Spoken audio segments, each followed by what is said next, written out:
Hello and welcome to Weekly News Highlights with me, Hasina Momtaz. Here are your top stories for this week. On Wednesday, the leader of the opposition and BNP chairperson Khaleda Zia and other opposition lawmakers offered prayers in Jatiya Sanshad as a motion of condolence in Parliament for recently deceased eminent personalities such as President Zillur Rahman and others. This was the first time that the BNP-led opposition MPs joined Parliament after remaining absent from 83 consecutive sittings since March last year. However, within 2 hours, at around 8 p.m, the opposition MPs staged a walkout in protest against the unofficial government ban on holding political meetings and rallies in the capital.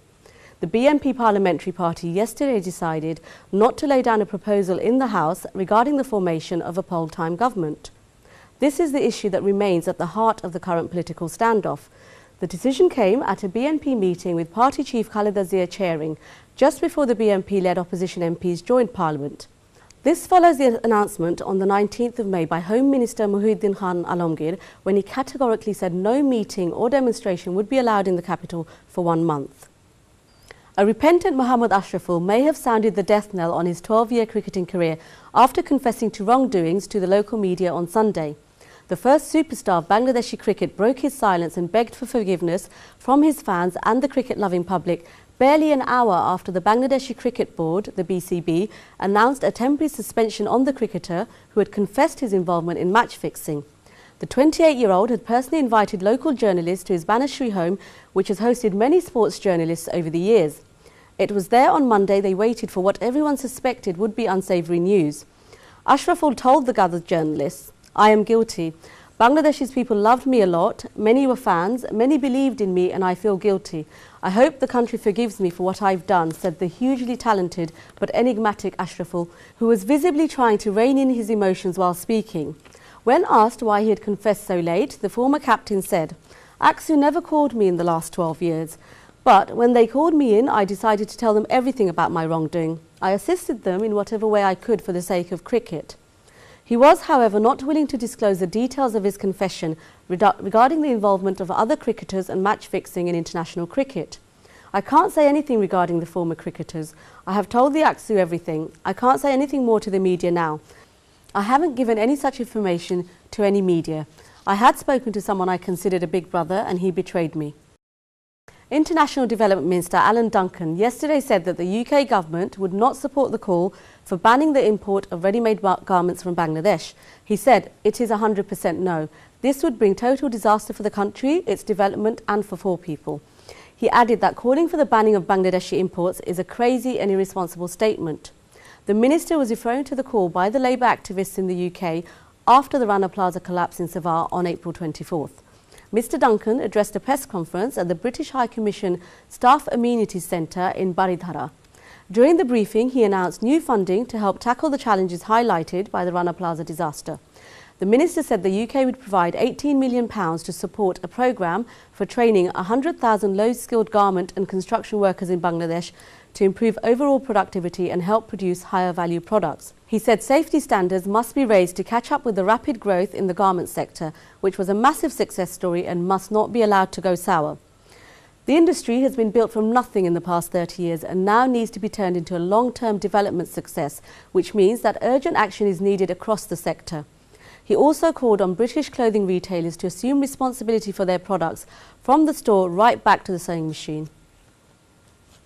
Finance Minister A.M.A. Muhid presents his last budget of this government on Thursday afternoon. According to his budget, A.M.A. Muhid said Bangladesh has a target to reach the same level as the middle-income countries by 2021. To achieve that, we will need to take GNI per capita from $923 to $1,310.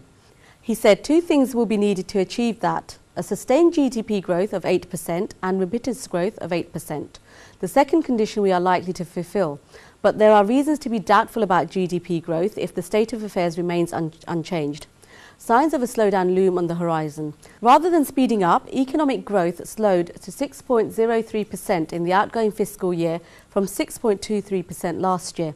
Bangladesh slipped 5 ranks last year to end up at 129th position in the World Bank's Doing Business report, which includes 85 countries. This meant it was extremely difficult already for a private company to do business here, and this is without the index considering political unrest as a barrier. Prime Minister Sheikh Hasina said on Saturday that the government would float an international tender by the end of June for constructing the main infrastructure of the Padma Bridge. We will construct the bridge with our own funds, the PM said at a views exchange meeting with the grassroots leaders from Shariatpur Awami League at her official residence, Gonobaban. Her government will start the construction work of the Padma Bridge within its tenure, the Premier added. She said, if we are voted into power again, we will complete the bridge in the next tenure. Regarding the proposed national budget for the fiscal year 2013-2014, she said some people are criticising the budget as ambitious, but she said, we proposed the budget with an aim of improving the standard of life of the people. We want to develop the country by increasing revenue, she concluded. Former South African President Nelson Mandela was taken to hospital on Saturday to be treated for a reoccurring lung infection and is in a serious but stable condition, the President's office said. The anti-apartheid leader, who is 94, has received hospital treatment several times in recent months. His health has been deteriorating in recent years.